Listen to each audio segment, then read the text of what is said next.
Hey, what's up guys, Benny here and welcome to a huge Call of Duty Warzone Season 4 update as Call of Duty Season 4 Reloaded has just been revealed, which will be landing on our consoles and PCs very shortly, which is very exciting as this was expected to come next week, but it brings a new weapon, contracts and some special modes as well, which I'm looking forward to. So this video is going to be your one-stop shop to everything that you need to know for the mid-season 4 update. But before we get into all that awesome news, 75.9% of you watching this right now are not subscribed to the channel, so subscribe and you'll get better at Warzone. I promise. We've got to kick off with one of the most important pieces of news from this update, and that's the inclusion of a brand new sniper to Modern Warfare, the Rytec AMR. And this is probably going to get a lot of you very excited because it is effectively the 50 cal from previous Modern Warfare games, which has always been a fan favorite. The Rytec AMR is described as a 50 caliber chambered beast,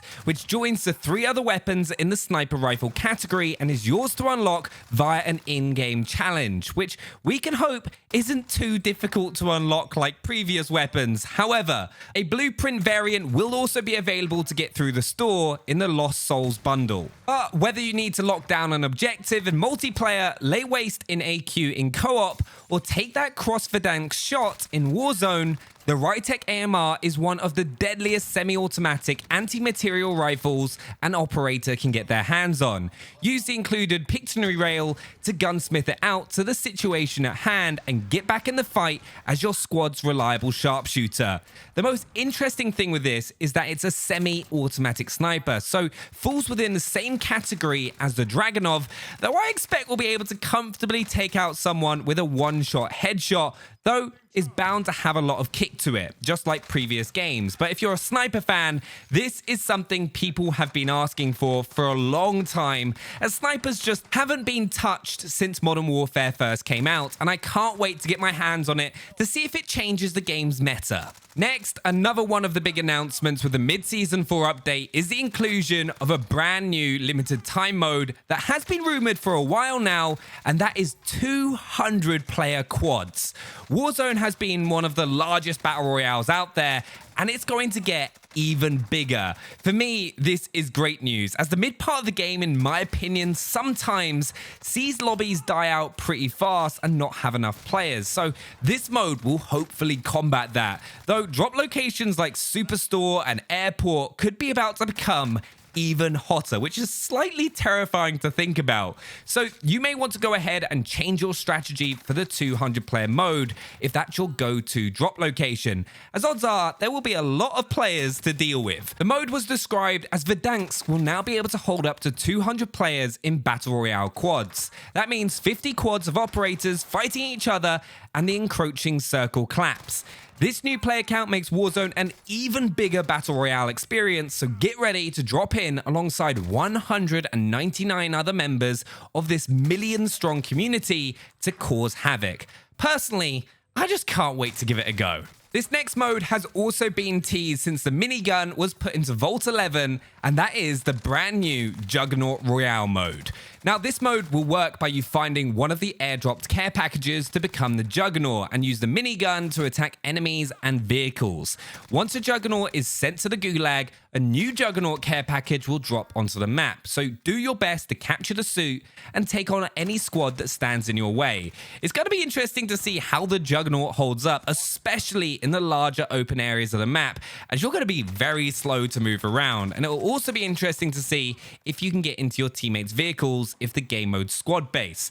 But nonetheless will be another fun mode coming to Warzone, and if I'm honest, I really want to see more of this from Infinity Ward, as new modes really do help to freshen the game up. Okay, now something else I also got very excited about because it shows what we could potentially get in the future with other updates is the inclusion of a brand new piece of equipment, the spotter scope. This is described as, think of a high-powered scope without the glint. This reusable scope allows you to scan the environment around you and mark enemies without being detected.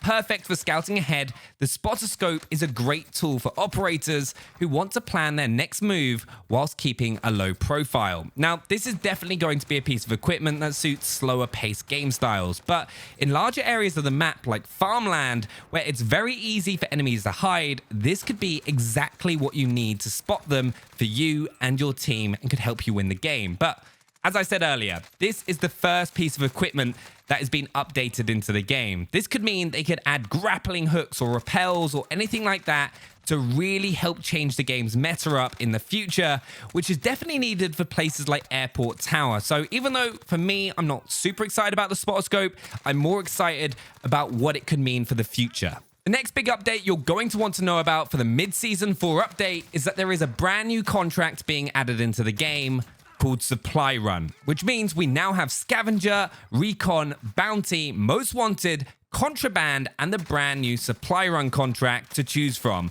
We do not yet know if another contract will be swapped out for Supply Run until we get our hands on the update. But Supply Run is described as upon activation, you and your squad will be directed to a nearby buy station. Reach it within the time limit to get a discount on buy station purchases.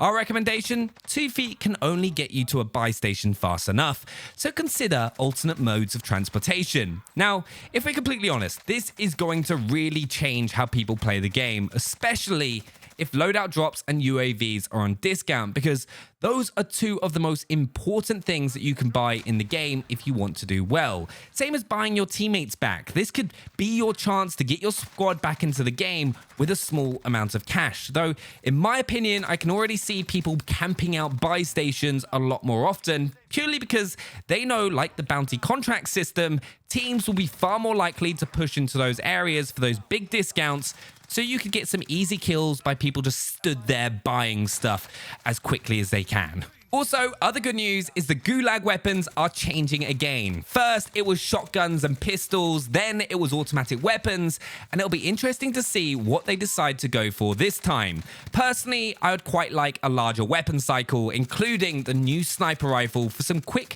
fun 1v1 quickscopes, which I personally haven't done since COD 4, which would be a lot of fun, though it'll probably go back to semi-automatic weapons as it gave you more varied gameplay rather than players just sitting at the back of the map mounting, but we'll find out more about that tomorrow. Modern Warfare has also got itself a brand new multiplayer map called Cheshire Park. It was described in the update as, for those that have the full Modern Warfare experience, have a new locale to deploy to, Cheshire Park. Located in urban London, England, Cheshire Park is a picturesque garden and conservatory where operators will battle from door to door or through the central flora-filled area. Take to the townhomes for long sightlines, the stores to capture objectives through intense close-quarters combat battles, or take to the side streets to take some shortcuts. If you dare, try to challenge those who may set up shop in second-story windows, phone booths, front yards, or scaffolding. New maps always interest me as a Warzone player, as there's always a chance they'll implement elements of those maps into Warzone in the future. Also, a big thing to be aware of, though the details have not yet been released, is this update is also the update where there will be a whole host of weapon changes to really change up the Warzone meta. So make sure you're subscribed so you don't miss those, as I'll tell you as soon as they're available, as well as tips to get the most out of the changes so you're one step ahead of the competition. This Modern Warfare Mid-Season 4 update also brings with it a new multiplayer mode called Team Defender. It was introduced nearly a decade ago, but Team Defender returns to Modern Warfare as a fast-paced objective game mode that puts a twist on the traditional capture the flag formula. Instead of both teams defending their respective flags, there is only one flag for a squad member to capture and hold on to. A squad earns a point for every second that one of their members holds onto this flag, which means defending the carrier is a must for victory. Other than needing the flag to earn points, attackers will want to down the carrier for points, which will lead to games where both squads will frantically attempt to wrest control of the flag until the very last second in this pulse-pounding multiplayer experience. For me, this mode sounds like a lot of fun, but I have to admit, I hope it gets put into shipment 24/7 so I can finish off my Damascus camo weapon challenges as quickly as possible, bring back shipment 24/7. Also, as always with these big updates, we also got the introduction of a brand new operator called Rose, who looks like a badass, to be honest, with like this gladiator style helmet. And as always, there will be a load of other customization packs available in the store. But what I know a lot of us always stress out about with these big updates is the download itself, and we've been given a load of information about that as well. The Season 4 Reloaded update is going to be around 22 to 36 gig for owners of the full version of Modern Warfare. Then, if you play on console, you will need to do another download of around 3.5 gig to access multiplayer once you reboot the game. Then, once the update is fully completed, it will minimally increase the overall digital footprint of the game, so make sure you've got some extra space for the download. But if you only own Warzone, this update is going to be pretty damn awesome because it will actually reduce the overall footprint of Warzone on your machine, as it won't download everything you don't need, which is pretty cool. I'm also expecting this update will bring us the next steps of the Warzone Easter egg and hopefully tell us what's under the ice and give us access to those other bunkers by letting us get access to those laptops that are dotted around the map. But we'll have to wait and see. But that's all we know about the Season 4 update right now. Make sure to let me know what you think down in the comments below. And remember, I'll be covering everything you want in this update on the channel. So make sure you're subscribed and click one of the videos on screen for more Warzone content. And I'll see you there.